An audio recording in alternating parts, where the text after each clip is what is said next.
आपने तो सर पूरा गेम ही बदल दिया। आंसर गॉड गिफ्टेड है, ऐसे लग रहा है मिल गया है। मॉडर्न हिस्ट्री ऐसा था, मेरे को मैंने स्पेक्ट्रम पढ़ने की कोशिश की थी, बट व्हाट हैपेंस कि उसमें इतना टेक्स्ट है ना, आपको कम से कम 15-20 बार पढ़ना पड़ता है, तब जाके दिमाग में कुछ क्रोनोलॉजी समझ आती है, कुछ बैठता है। तो जब आपकी एक वीडियो देखी तो मेरे को बहुत अच्छा लगा। जो कि मतलब इतने कम प्राइस में तो मतलब कि बैंक एसएससी का भी कोचिंग अवेलेबल नहीं होता। I am from a commerce background, तो ये कॉस्ट वाला फैक्टर हमेशा से माइंड में रहता है। तो मतलब कि I am totally satisfied with it. मतलब कि अफोर्डेबल भी है और क्वालिटी बहुत हाई है। A good teacher is like a candle who burns itself in order to light up the others. So you are like a candle for thousands of us.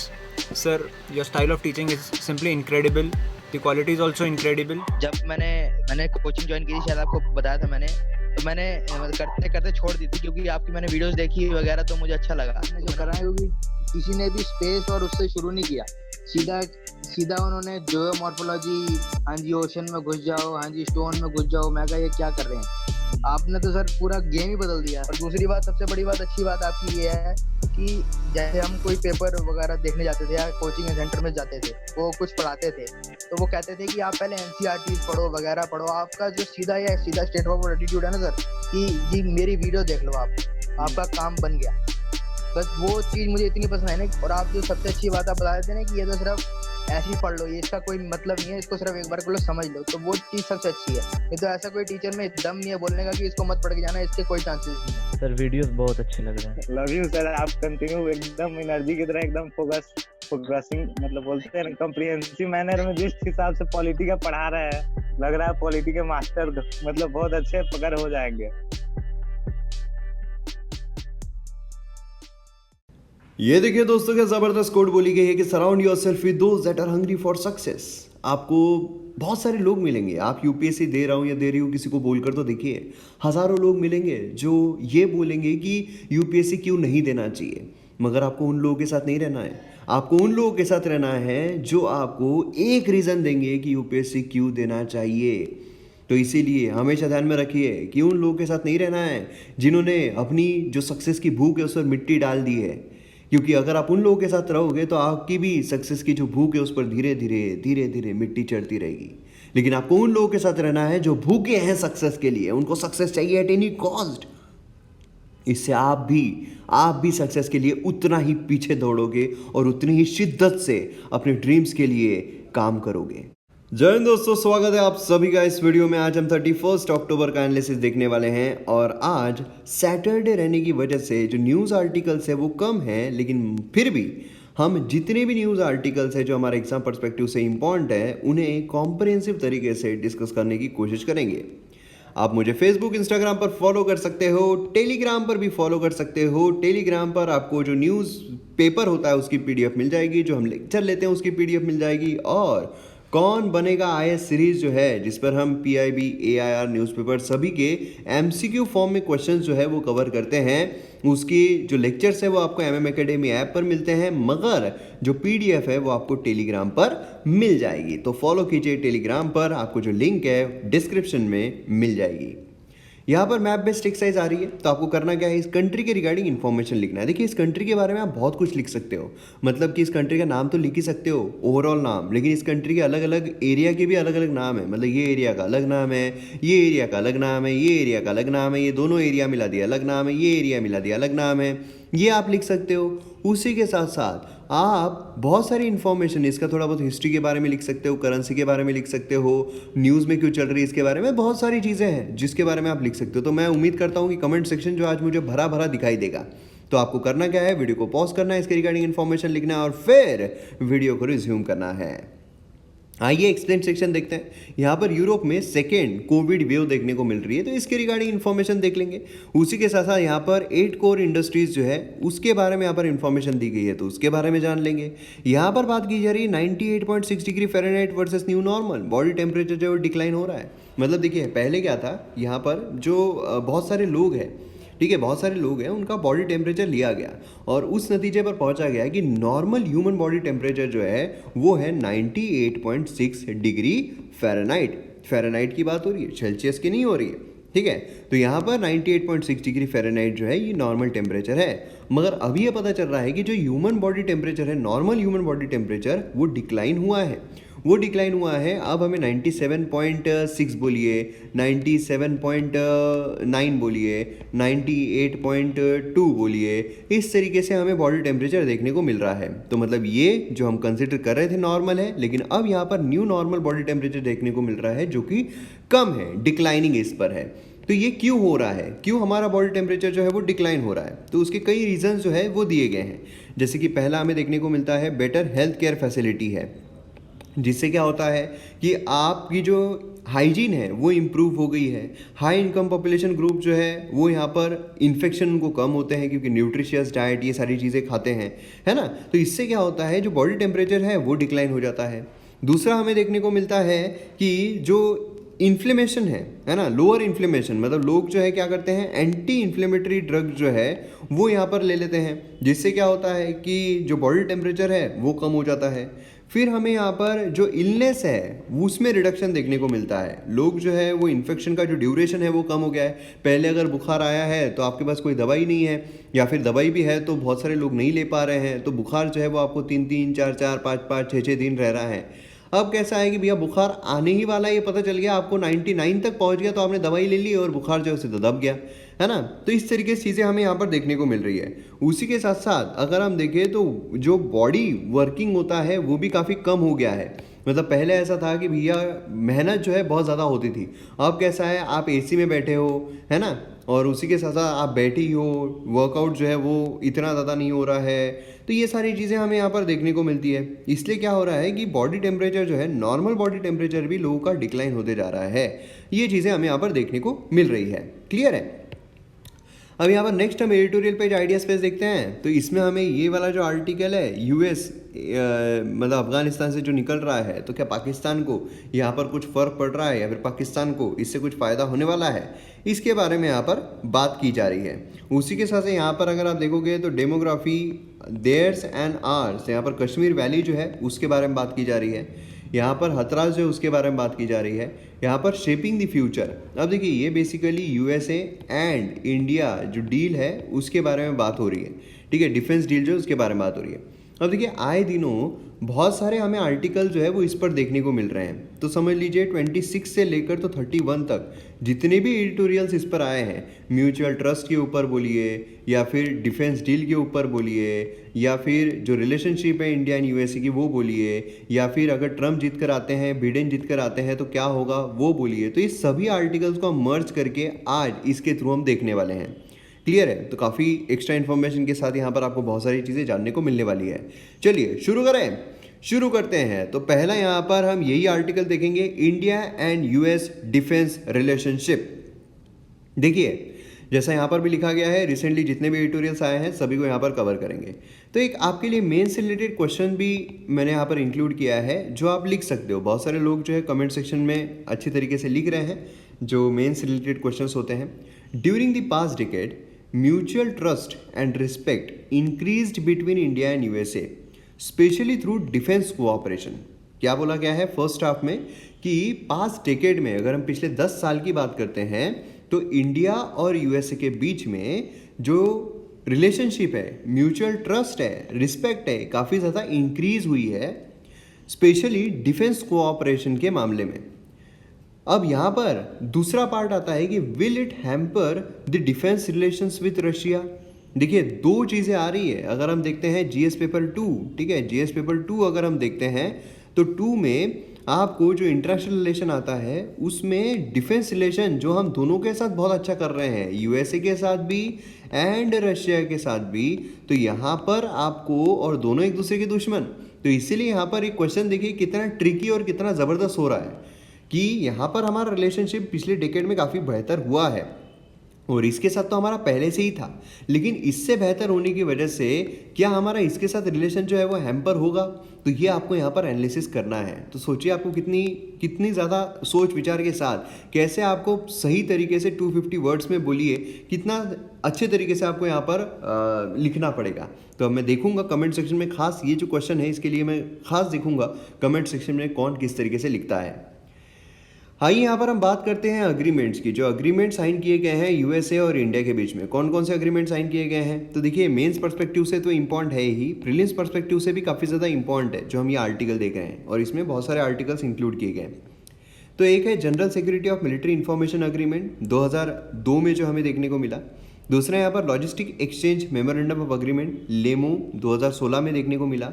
और communication capability and security agreement COMCASA जो हमें 2018 में देखने को मिला। और अब यहाँ पर साइन हुआ है basic exchange and cooperation agreement बेका। अब बेका साइन होने की वजह से क्या हुआ, ये काफ़ी न्यूज़ में आ चुका है।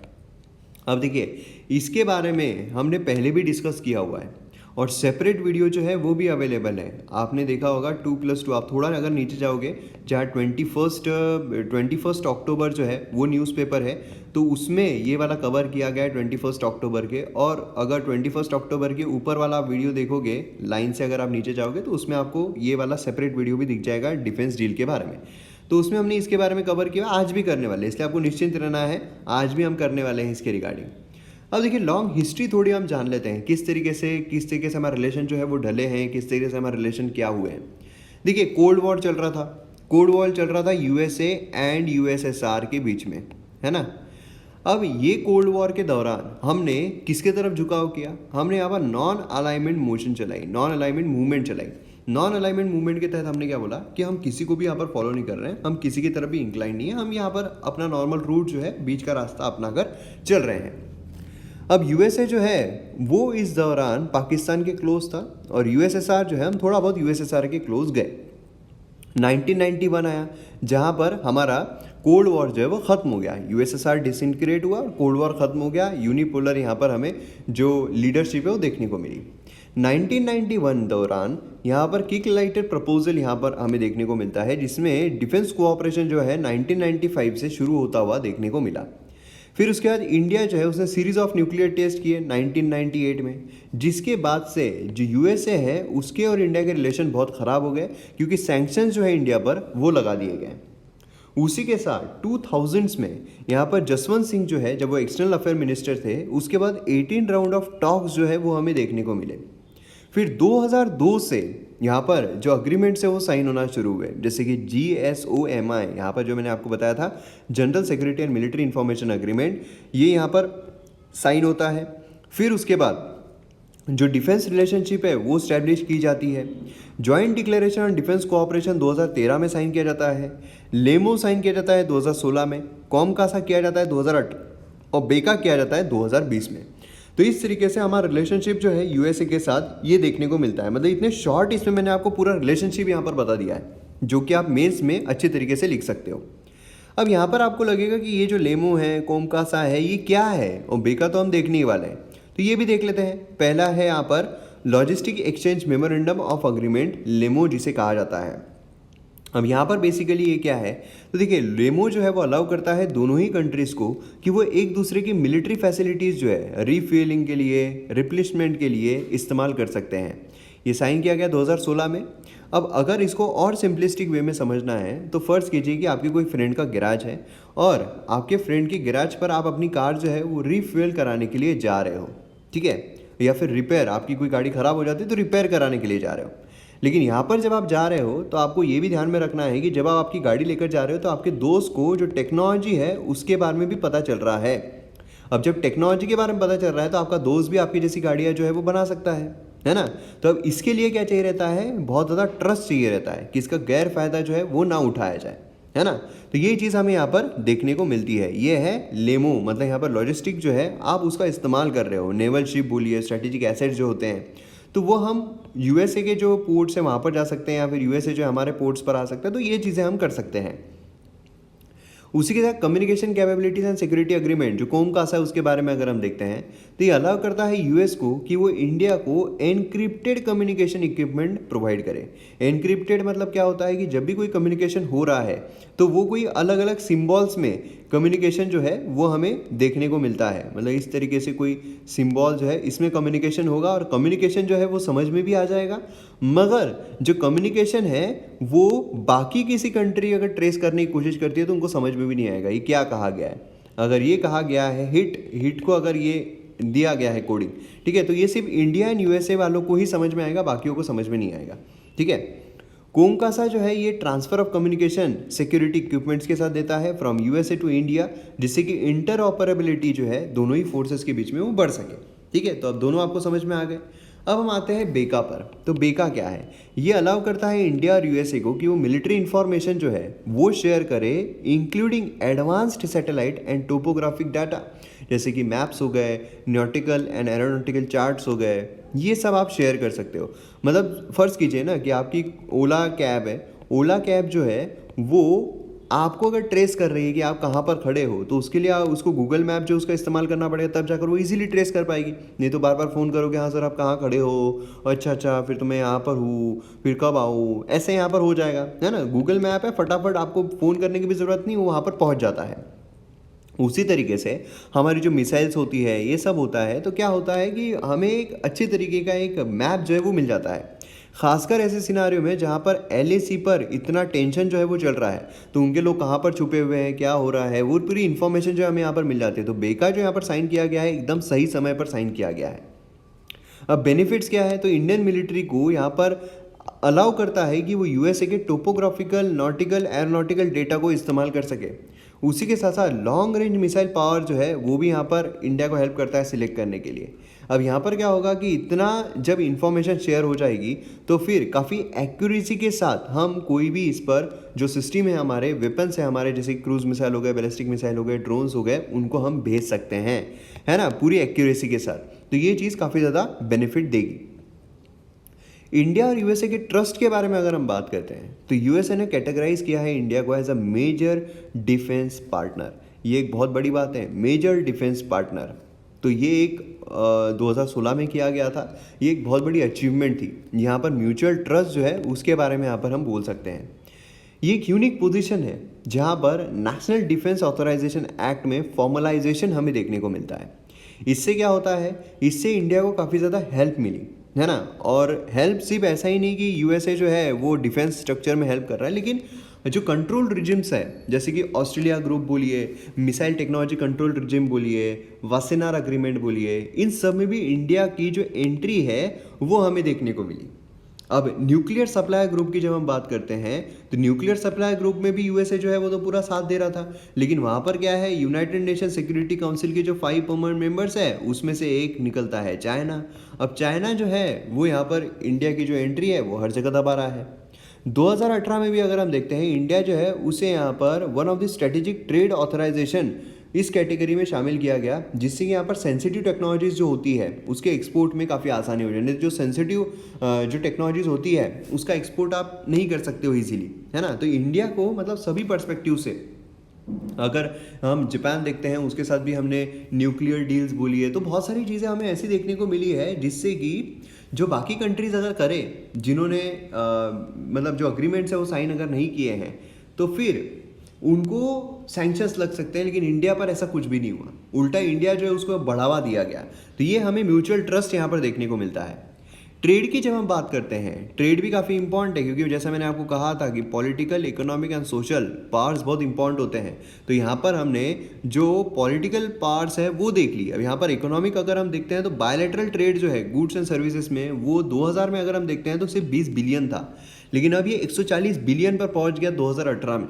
और यूएसए जो है इंडिया का लार्जेस्ट ट्रेडिंग पार्टनर बन गया है, और इसमें इंडिया का सरप्लस चलता है, ट्रेड सरप्लस चलता है इंडिया के पॉइंट ऑफ व्यू से अगर हम देखें। मतलब हम ज़्यादा एक्सपोर्ट करते हैं rather than import. Diaspora, social perspective अगर हम देखते हैं, डायस्पोरा जो है 4 मिलियन यूएसए में हमें देखने को मिलता है। देखिए इंडिया का डायस्पोरा सभी तरफ फैला हुआ है, लेकिन स्पेसिफिकली अगर हम यूएसए की बात करें तो काफ़ी बड़ा डायस्पोरा है, जो पॉलिटिकल सिनारियो में भी काफ़ी ज़्यादा इम्पैक्ट डालता है। इसीलिए हमने हाउडी मोडी जैसे जो फंक्शंस है वो देखे हैं। उसी के साथ साथ यहाँ पर from less than 400 million defence acquisitions till 2005, ये जो डिफेंस कॉन्ट्रैक्ट्स है ये अब 18 बिलियन तक पहुँच गए। मतलब समझ सकते हो कितना ज़्यादा हम डिफेंस रिलेशन जो है वो यूएसए के साथ अपना रहे हैं। तो ये भी चीज़ काफ़ी इंपॉर्टेंट है मेरे पर्सपेक्टिव से। 2+2 डायलॉग, जैसे कि हम बहुत कंट्रीज़ के साथ भी करते हैं, यहाँ पर 2+2 डायलॉग हमें देखने को मिल रहा है जो यूएसए के साथ हुआ।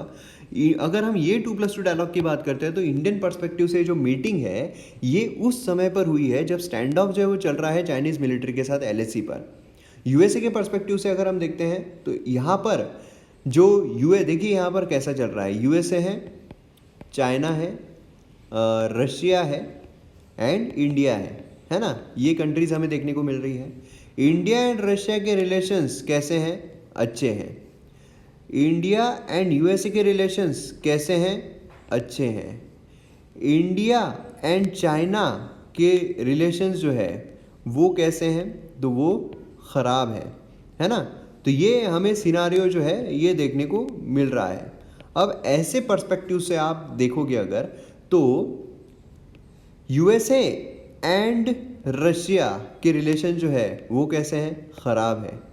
रशिया एंड चाइना के रिलेशंस कैसे हैं? तो वो अच्छे हैं। एंड यूएसए एंड चाइना के रिलेशंस जो है वो कैसे हैं? वो ख़राब है। मतलब कितना पेचीदा मामला है। आप देखिए, इंडिया एंड रशिया के साथ भी हमारी डिफेंस डील जो है वो देखने को मिलती है, यूएसए एंड इंडिया के साथ भी हमारी डिफेंस डील देखने को मिलती है। इनके साथ तो खैर अलग ही अपना चल रहा है। तो अब ऐसे सिनारियो में अगर कोई मीटिंग होती है यूएसए एंड इंडिया के बीच में, ठीक है, यूएसए एंड चाइना का ख़राब चल रहा है, इंडिया एंड चाइना का ख़राब चल रहा है, तो अगर ऐसे सिनारियो में मीटिंग होती है तो ये मीटिंग दर्शाती क्या है? यूएसए के पॉइंट ऑफ व्यू से अगर हम देखें तो हम यहाँ पर एंटी चाइना पार्टनरशिप जो है ये बना रहे हैं। ऐसा एक हम जो मैसेज है वो पर्सपेक्टिव से सेंड कर देते हैं। यूएसए पर्सपेक्टिव से ये चीज़ हमें देखने को मिलती है। अब यहाँ पर ट्रम्प अगर इलेक्शन जीतते हैं तो क्या होगा? देखिए, हमने कई ऐसे आर्टिकल्स देखे हैं जिसमें ये भी सिनारियो लिए गए कि ट्रम्प जीतेगा तो क्या होगा और बिडेन जीतेगा तो क्या होगा। ट्रम्प अगर जीतता है तो जो चाइना के साथ उसके टेंशन्स है वो कंटिन्यू रहेंगे, है ना, और इसके लिए इंडिया जो है काफ़ी सिग्निफिकेंट अलाय बरकरार रहेगा। यूएसए ने इंडिया को काफ़ी हेल्प की है, तो हो सकता है यूनाइटेड नेशन सिक्योरिटी काउंसिल में जो 5 परमानेंट मेंबर्स है उसमें भी यहाँ पर चेंजेस हमें देखने को मिले, है ना। वही अगर जो बिडेन जीतता है तो यहाँ पर जो टेंशन चल रहा है, ट्रेड टेंशन चल रहा है चाइना के साथ, वो थोड़ा यहाँ पर डी एस्केलेट हो सकता है। तो इंडियन पर्सपेक्टिव से अगर हम देखें तो H1B वीज़ा के जो रिस्ट्रिक्शंस लगाए गए हैं वो यहाँ पर थोड़े ईज किए जा सकते हैं। लेकिन जो न्यूक्लियर डील यहाँ पर बराक ओबामा ने की थी ईरान के साथ, वो फिर से रिवाइव हो सकती है। और यहाँ पर जो अलाइनमेंट है यूएसए का, वो इंडिया के विपरीत जाता हुआ देखने को मिल सकता है अगर जो बिडेन जीतता है तो ये कुछ सिनारियो देखने को मिल रहा है। क्योंकि कैसा है, यहाँ पर अगर हम ट्रम्प देखते हैं तो एक्सट्रीमिज्म के साथ काम कर रहे हैं, है ना, कि भाई इंडिया एकदम खास अपना है, बाकी तो सारे ये। और अगर बिडेन देखे तो वो बराक ओबामा जैसा न्यूट्रल, थोड़ा बहुत न्यूट्रलिटी जो है वो अपना के थोड़ा काम कर सकता है। तो ये चीज़ हमें यहाँ पर सिनारियो देखने को मिल सकता है। तो अब आपको पूरा सिनारियो यहाँ पर समझ में आ गया है डिटेल में। जो हमने पहले भी देखा था उसको और फिर से यहाँ पर हम देखकर सारे पर्सपेक्टिव हमने यहाँ पर देख लिए हैं। नेक्स्ट यहाँ पर हम बात करते हैं कोविड-19 सेकेंड वेव। कोविड-19 की जो सेकेंड वेव है, देखिए सेकेंड वेव जो है, सेकेंड वेव होती क्या है ये भी जानना ज़रूरी है। सेकेंड वेव जो है ये एक फिनोमिना है ऑफ इन्फेक्शन जो पेंडेमिक के दौरान यहाँ पर डेवलप होता है। मतलब कैसा है कि जो इन्फेक्शन है वो यहाँ पर लोगों को हुई है, ठीक है। इन्फेक्शन अगर हम इस तरह ग्राफ निकालते हैं तो इन्फेक्शन जो है वो लोगों को हुआ है, ठीक है। उसके बाद क्या हुआ, उसके बाद यहाँ पर इन्फेक्शन जो है वो नीचे चला गया, इन्फेक्शन नीचे चला गया। लेकिन फिर क्या हुआ कि different part of the population को फिर से यहाँ पर इन्फेक्शन जो है वो होने लगा, और यही बोला जाता है सेकेंड वेव ऑफ इन्फेक्शन। जैसे कि फ़र्ज़ कीजिए यहाँ पर फ्रांस है, फ्रांस में आप देखोगे पहले जब मार्च में शुरू हुआ था उस टाइम पर अच्छे खासे हमें देखने को मिल रहे थे, लेकिन बाद में अगर आप देखोगे तो बाद में काफ़ी कम हो गए थे। लेकिन अभी आप देखिए 50,000 है ना, तो बहुत ज़्यादा बढ़ रहे हैं। वही हम यूके की बात करें, यूके में भी काफ़ी ज़्यादा इंक्रीज़ हुए थे, लेकिन फिर उसके बाद डिक्लाइन हो गया था। अब यहाँ पर देखिए आप कितनी बड़ी वेव देखने को मिल रही है। वही अगर हम जर्मनी की बात करते हैं तो पहले काफ़ी ज़्यादा देखने को मिले, फिर उसके बाद काफ़ी कम हो गया, और अभी देखिए आप कितने ज़्यादा देखने को मिल रहे हैं। और इसीलिए तो जर्मनी, उसी के साथ साथ फ्रांस, लॉकडाउन जो है उसकी घोषणा उन्होंने की। यूके जो है वो भी नवंबर से लॉकडाउन जो है उसके बारे में बात कर रहा है, तो मतलब फिर से लॉकडाउन की बात कर रहा है। तो सोचिए आप क्या होने वाला है। इन द लास्ट 1 मंथ यहाँ पर ड्रामेटिक राइज जो है यूरोप में केसेस की देखने को मिल रही है। Second wave of infection Europe में अगर आप देखोगे तो फार वर्स है फर्स्ट से है। यहाँ पर जैसा मैंने आपको बताया था कि पहली तो इतनी थी, सेकंड देखिए कितनी ऊपर चली गई है। यहाँ पर भी पहली देखिए, सेकंड देखिए कितनी ऊपर चली गई, यहाँ पर भी पहली देखिए, सेकंड की देखिए कितनी ऊपर चली गई है ना। थर्सडे को यूरोप ने more than 2.5 lakh cases single day में ऑब्जर्व किए। यूरोप की बात हो रही, कंप्लीट यूरोप की। अब देखिए यहाँ पर बहुत सारे रीज़न जो है इसके पीछे बोले जाते हैं। एक तो हमें देखने को मिलता है कि जो नंबर है वो समर में कम होना शुरू हो गए थे, लेकिन अब क्या हुआ है, टेम्परेचर ड्रॉप हुआ है, तो यहाँ पर बहुत सारी एक्टिविटीज़ जो है इंडोर हो रही है। बहुत सारी एक्टिविटीज़ इंडोर होने की वजह से, इंडोर होता है क्योंकि यूरोप में अगर आप जाओगे ठंड काले में तो वहाँ हीटर चलते हैं हर दुकान में, मतलब मुश्किल हो जाता है रोड पर चलना। जब आप रोड पर चल रहे हो तो इतना मुश्किल हो जाता है कि आपको हो सकता है 15 मिनट्स में किसी शॉप में जाना पड़े सिर्फ बॉडी को हीट देने के लिए, इतना ठंड हो जाती है वहाँ पर। ठीक है, तो यहाँ पर कैसा है कि most of the activities indoor होने की वजह से क्या है कि जो स्प्रेड है वो ज़्यादा बढ़ जाता है ना, स्प्रेड ज़्यादा बढ़ जाता है। कोल्ड ड्राई वेदर जो है वो यहाँ पर वायरस को लॉन्गर सर्वाइव करने में हेल्प करेगा, है ना, जिससे क्या होगा कि काफ़ी ज़्यादा ये जो वायरस है वो स्प्रेड होगा। तो ये कुछ चीज़ें यहाँ पर रीजंस जो है यहाँ पर बोले जा रहे हैं। अब यहाँ पर आप देख सकते हो इंडिया के कंपैरिजन बाकी कंट्रीज, इंडिया जो है उसका तो इस तरीके हमें देखने को पहले तो पीक पे चला गया था, मतलब एकदम समझ लीजिए 1 लाख के आसपास केसेस एक दिन के, वो हाईएस्ट था पूरे वर्ल्ड में किसी भी कंट्री का, पॉपुलेशन भी उतनी ज़्यादा है। अब यहाँ पर हमें 40 से 50 हज़ार जो है वो देखने को मिल रहा है। बाकी अगर आप देखोगे यूनाइटेड स्टेट्स देखिए, फ्रांस देखिए, ऑलमोस्ट कितना बढ़ गया है, ब्राज़ील देखिए, रशिया देखिए, इस तरीके का देखने को मिल रहा है। इंडिया में number of daily new cases जो है वो पीक पर पहुंच गए थे। अब सितंबर की जब हम बात करते हैं तो 97,894, फिर अब करंटली यहाँ पर 45,000 से 55,000 जो है वो डिटेक्ट किए जा रहे हैं। अब यहाँ पर आप देख सकते हो कि इकोनॉमिक पर्सपेक्टिव से भी अगर हम देखते हैं डबल डिप रिसेशन जो है वो यहाँ पर आ सकता है। मतलब जैसे कि हमने देखा था कि वी शेप्ड रिकवरी जो है वो एक्सपेक्ट की जा रही थी, लेकिन फिर से यहाँ पर आने की वजह से, फिर से लॉकडाउन की वजह से फिर से नीचे जाएगा, और फिर यहाँ पर मतलब डबल डिप रिसेशन जो है वो यहाँ पर देखने को मिल रहा है। और डबल डिप रिसेशन बहुत बुरा हो सकता है इकोनॉमी के लिए, क्योंकि जो शेयर मार्केट है वो पूरा क्रैश यहाँ पर हो सकता है। तो इस तरीके की चीज़ें यहाँ पर देखने को मिल रही है। तो हम इकोनॉमिक पर्सपेक्टिव से बोलिए, कोई भी पर्सपेक्टिव से बोलिए, फिर से अगर लॉकडाउन लगता है तो यहाँ पर बहुत बड़ी समस्या जो है वो आ सकती है। तो अब मैं उम्मीद करता हूँ कि आपको सेकेंड वेव जो है कोविड की उसके रिगार्डिंग पूरी इन्फॉर्मेशन मिल गई होगी। अब यहाँ पर हम बात करते हैं 8 कोर इंडस्ट्रीज़ के बारे में। जो इंडेक्स है 8 कोर इंडस्ट्रीज़ का, वो यहाँ पर कैसे पढ़ना है हमें, तो ये काफ़ी इंपॉर्टेंट है और काफ़ी अच्छे तरीके से यहाँ पर आपको समझना भी पड़ेगा। सबसे इंपॉर्टेंट तो यही चीज़ है कि 8 कोर इंडस्ट्रीज़ कौन कौन से हैं। तो आप एक काम करो ना, आप एक काम कीजिए कि सबसे पहले तो यहाँ पर जितनी भी 8 कोर इंडस्ट्रीज़, पहले यहीं पे मतलब आगे जाने से पहले यहीं पर आप वीडियो को पॉज कीजिए और कमेंट सेक्शन में जितनी भी 8 कोर इंडस्ट्रीज़ हैं वो आप लिख डालिए, जिससे क्या होगा कि आपकी भी एक रिवीजन हो जाएगी कि सारी 8 कोर इंडस्ट्रीज़ जो है वो आपको अच्छे तरीके से समझ में आ रही है या नहीं आ रही है, तो वो भी एक हो जाएगा। ठीक है, तो फटाफट लिख लीजिए। हाँ चलिए, मैं उम्मीद करता हूँ आपने यहाँ पर पॉज करके लिख लिए होंगे। तो अभी आगे बढ़ते हैं। यहाँ पर हम बात कर रहे हैं 8 कोर इंडस्ट्रीज़ की। तो क्या हुआ है कि 8 कोर, देखिए 8 कोर इंडस्ट्रीज़ को 8 कोर इंडस्ट्रीज़ क्यों कहा जाता है, क्योंकि कोर इंडस्ट्रीज़ है, मतलब कि अगर ये कोर इंडस्ट्रीज़ अच्छा परफॉर्म कर रही है तो ओवरऑल इकोनॉमी हम एक्सपेक्ट करते हैं अच्छा परफॉर्म करेगी। अगर ये कोर इंडस्ट्रीज़ खराब परफॉर्म कर रही है तो हम ये एक्सपेक्ट नहीं कर सकते कि हमारी ओवरऑल इकोनॉमी जो है वो अच्छा फंक्शन करेगी। ठीक है, तो इसीलिए काफ़ी ज़्यादा महत्वपूर्ण या काफ़ी ज़्यादा इंपॉर्टेंट जो है वो हो जाता है।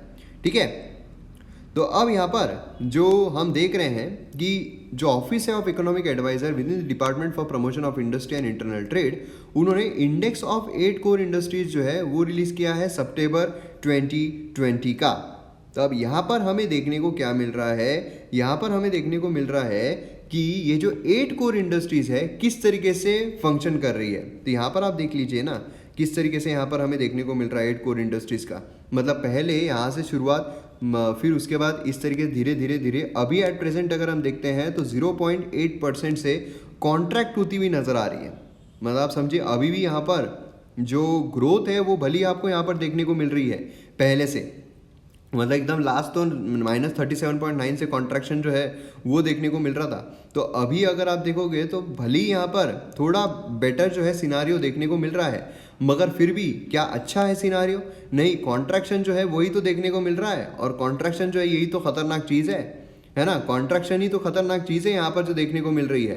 तो इसीलिए यहाँ पर कंपेयर टू सितंबर, यहाँ पर कंपैरिजन किससे होता है, सितंबर 2019 से कंपैरिजन हो रहा है ना, क्योंकि एक बेस तो रहना चाहिए। हम कंपेयर किससे कर रहे हैं, सितंबर 2019 की अगर हम बात करते हैं तो सितंबर 2020 में 0.8% से कॉन्ट्रैक्शन जो है वो यहाँ पर देखने को मिल रहा है। क्लियर है। और ओवरऑल अगर हम देखते हैं फाइनेंशियल ईयर का, मतलब अप्रैल 2020 सितंबर 2020, तो इंडेक्स जो है कॉन्ट्रैक्ट हुआ है 14.9% से, मतलब ऑलमोस्ट 15% से कॉन्ट्रैक्शन देखने को मिल रहा है। तो यहाँ पर जैसे सजेस्ट कर रहा है ये कि जो इंडस्ट्रीज़ है इंडियन इकोनॉमी, यहाँ पर प्रोडक्शन कितना होता है, तो coal, natural gas, crude oil, refinery products, fertiliser, steel, cement, electricity, ये सब यहाँ पर देखने को मिलते हैं। तो यहाँ पर आप देख सकते हो कौन कौन से हमारे 8 कोर इंडस्ट्रीज है, coal, natural gas, crude oil, refinery product, fertiliser, steel, cement, electricity, ठीक है। तो ये काफ़ी इंपॉर्टेंट है और उसी के साथ यहाँ पर आइटम्स जो है वो भी दिए गए हैं। तो आप देख सकते हो किसमें कौन कौन से आइटम्स दिए हुए हैं। अब यहाँ पर इंपॉर्टेंट ग्राफ आता है जो ग्रोथ रेट के बारे में यहाँ पर बता रहा है। तो यहाँ पर आप ग्रोथ रेट देख लीजिए किस तरीके से यहाँ पर ग्राफ जो है वो बता रहा है। अब जब हम ग्राफ देखते हैं तो यहाँ पर आप देखिए कोल जब हम देखते हैं जिसको वेटेज जो है काफ़ी अच्छा खासा दिया गया है, लेकिन और भी वेटेज देखिए तो रिफाइनरी प्रोडक्ट देखिए कितना वेटेज है, 28 है ना। यहाँ पर जो वेट है ये भी काफ़ी इंपॉर्टेंट रहता है, ठीक है, सीधा आपको एग्जाम में आता है।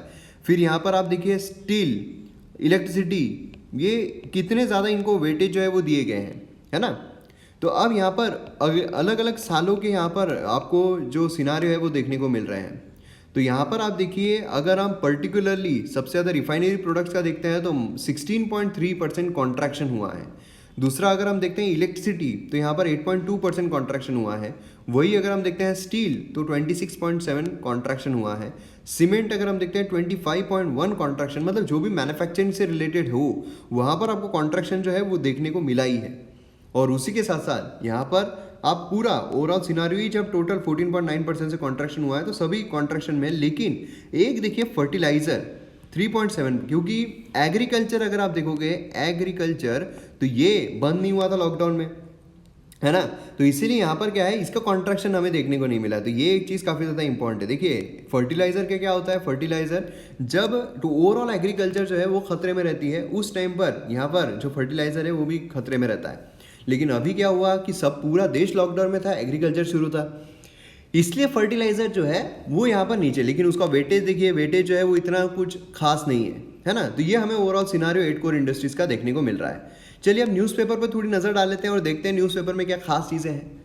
तो यहाँ पर फ्रंट पेज अगर हम देखते हैं तो इसमें हमें ये वाली देखिए monthly average price of potato ₹40 पर केजी हाईएस्ट इन डेकेड। तो यहाँ पर हमें देखने को मिल रहा है कि जो पोटैटो है उसमें भी हाइक हुई है, स्पाइक हुआ है रिटेल प्राइस में, ठीक है। अब इसके रीज़न क्या है, तो एक रीज़न यहाँ पर जो बोला जा रहा है वो ये है कि जो स्टोरेज है वो यहाँ पर कम है अर्लियर ईयर के मुकाबले अगर देखा जाए तो। अब स्टोरेज कम है तो सप्लाई कम है तो भैया ज़्यादा प्राइजेस जो है वो इंक्रीज़ तो होगी। तो यहाँ पर आप ओवरऑल इंक्रीज़ किस तरीके से हुआ है वो देख सकते हो, मतलब बहुत ज़्यादा अभी हमें देखने को मिला है ना। तो ये चीज़ हमें फ्रंट पेज से देखने को मिल रही है। बाकी यहाँ पर आप देखोगे तो ये नेशनल यूनिटी डे 31 अक्टूबर, तो ये भी काफ़ी इंपॉर्टेंट रहता है हमारा। इनके बारे में सरदार वल्लभ भाई पटेल जो है उनके बारे में आपको क्वेश्चन जो है वो एग्जाम में पूछे जा सकते हैं। इन्होंने क्या क्या किया है, किस तरीके से किया है, तो सारे क्वेश्चंस आपको इनके रिगार्डिंग पूछे जा सकते हैं, ठीक है। बाकी अगर हम सिटी की न्यूज़ देखते हैं तो इसमें कुछ खास नहीं है। बाकी यहाँ पर डिसीजन पूरा जो अभी क्या है, जब तक बिहार के इलेक्शंस मतलब रिजल्ट नहीं आ जाते तब तक इसी तरीके सिनारियो जो है वो कंटिन्यूसली चलता रहेगा। फिर उसके बाद एक्सप्रेस अगर हम देखते हैं तो यहाँ पर हमें देखना है CBI court says accused police officer acted while discharging official duties. तो सीबीआई यहाँ पर इंपॉर्टेंट हो जाता है। सीबीआई के बारे में आपको कंप्लीट इन्फॉर्मेशन रहनी चाहिए जो हमने ऑलरेडी काफ़ी बार कवर की हुई है। सीबीआई के बारे में मैंने आपको कई बार बताया हुआ है, बहुत बार, मतलब ऑलमोस्ट आपको लेक्चर जो हमने यहाँ पर जब से न्यूज़पेपर लेना शुरू किया है ओवरऑल ऐसा जब हम न्यूज़पेपर देखते हैं तो उसमें हमने सीबीआई के बारे में कवर किया ही है ना। तो ये हमें देखने को मिलता है। यहाँ पर एक न्यूज़ आ रही है कि प्राइवेट ट्रेन ऑपरेटर जो है वो यहाँ पर सिक्योरिटी जो है रेलवेज के साथ वो करना चाहिए। प्राइवेट फर्म जो यहाँ पर पैसेंजर ट्रेन यहाँ पर रख रहे हैं उन्होंने डिपॉजिट अमाउंट जो है 3% ऑफ द प्रोजेक्ट कॉस्ट यहाँ पर रेलवे के पास रखना है। तो ये हमें यहाँ पर देखने को मिल रहा है, डिपॉजिट रहेगा, ठीक है। उसी के साथ यहाँ पर अगर हम देखें तो बाकी न्यूज़ जो है वो हमें देखने को नहीं मिल रही है। एडिटोरियल आइडियाज़ पेज नहीं, एक्सप्लेन सेक्शन देखा हुआ है। फिर उसके बाद यहाँ पर वर्ल्ड न्यूज़ अगर हम देखते हैं तो फ्रांस जो है उन्होंने यहाँ पर काफ़ी सारे लोग जो है उनको यहाँ पर तैनात कर दिया है कि कुछ अटैक वटैक यहाँ पर हो सकते हैं क्योंकि सिनारियो वैसा चल रहा है ना। और उसी के साथ साथ बाकी अगर हम देखते हैं तो जो फ्लड है वो मतलब टाइफून जो बोलिए, टाइफून जो है वो हमें वियतनाम के पास देखने को मिला है। उसी के साथ स्ट्रॉन्ग अर्थक्वेक जो है वो टर्की में आया है। तो यहाँ पर आप देख सकते हो जो अर्थक्वेक है वो हमें देखने को मिला है, स्ट्रॉन्ग अर्थक्वेक यहाँ पर जो एगियन सी है फ्राइडे को वहाँ पर देखने को मिला है। तो देखिए अब जब हम एगियन सी देख रहे हैं तो हमें बड़े मैप में भी इसको देखना ही पड़ेगा। तो चलिए बड़े मैप में एक बार हम ग्रीस टर्की और ये जो सी है इसको देख लेते हैं। उसके बाद फिर यहाँ पर इकोनॉमी सेक्शन जो है उसमें कुछ खास वैसे भी हमें देखने को नहीं मिल रहा है। तो यहाँ पर हम जो वर्ल्ड न्यूज़ है इससे मैप बेस्ड एक्सरसाइज जो है वो भी आपकी हो जाएगी, तो अगेन सी वो देख लेते हैं। और जो मैप बेस्ड एक्सरसाइज जो मैंने आपसे स्टार्टिंग पूछी थी वो आपने उम्मीद करता हूँ लिखा ही होगा। चलिए बड़े मैप में चलते हैं। तो ये हमारी खूबसूरत धरती, जूम करते तो भारत जो है वो देखने को मिलता है। तो वहाँ पर जाने के लिए हमें थोड़ा इधर जाना पड़ेगा। तो यहाँ पर आप देख सकते हो ये हम आ गए हैं टर्की के पास, है ना। ये आपको टर्की नज़र आएगा, ये आपको नज़र आएगा ग्रीस। ओके, अब यहाँ पर आप देखोगे ये है मेडिटेरियन सी, है ना। मेडिटेरियन सी काफ़ी इंपॉर्टेंट है। यहाँ पर आपको आयनियन सी जो है ये दिखाई देगा, यहाँ पर आपको दिखाई देगा एगियन सी।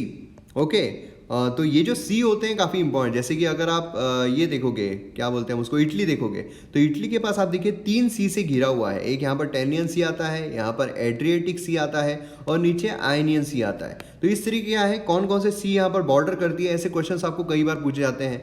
जो स्ट्रेट है उसके रिगार्डिंग पूछा जाता है, जैसे कि यहाँ पर ये वाला जो सी है ये भी सी काफ़ी ज़्यादा इंपॉर्टेंट जाता है, सी ऑफ मरमरा, है ना। तो ऐसे क्वेश्चन जो है आपको एग्जाम में कई बार पूछे जाते हैं। यहाँ पर आपको ब्लैक सी जो है वो नज़र आएगा। तो ऐसे क्वेश्चंस आपको कई बार आ जाते हैं। तो यहाँ पर ग्रीस और उसी के साथ यहाँ पर टर्की और यहाँ पर एगियन सी जो है वो नज़र आ रहा है। तो यहाँ पर ये जो पर्सपेक्टिव है मैप बेस्ड एक्सरसाइज ये भी काफ़ी इंपॉर्टेंट होती है। तो हम ये न्यूज़पेपर के थ्रू मैप बेस्ड एक्सरसाइज भी कवर करते हैं, जिससे कि आपका ज्योग्राफी का मैप बेस्ड एक्सरसाइज भी अच्छे तरीके से हो जाए। तो यहाँ पर हमारा न्यूज़पेपर जो है वो भी कंप्लीट होता है और मैं उम्मीद करता हूँ कि आपने जो मैप बेस्ड एक्सरसाइज मैंने पूछी थी उसके रिगार्डिंग इन्फॉर्मेशन लिखी होगी। और अगर आपने MM Academy ऐप डाउनलोड नहीं किया है तो जल्द से जल्द कीजिए, जहाँ पर मेरे द्वारा बहुत सारे कोर्सेस लाए जा रहे हैं और भी बहुत सारे कोर्सेस आने वाले हैं, जिससे कि आपको बहुत ज़्यादा बेनिफिट मिलेगा। तो इसीलिए जल्द से जल्द डाउनलोड कीजिए MM Academy ऐप। आपको जो लिंक है डिस्क्रिप्शन, कमेंट सेक्शन दोनों ही जगहों पर मिल जाएगी। तो मिलते हैं अगले वीडियो में। जय हिंद।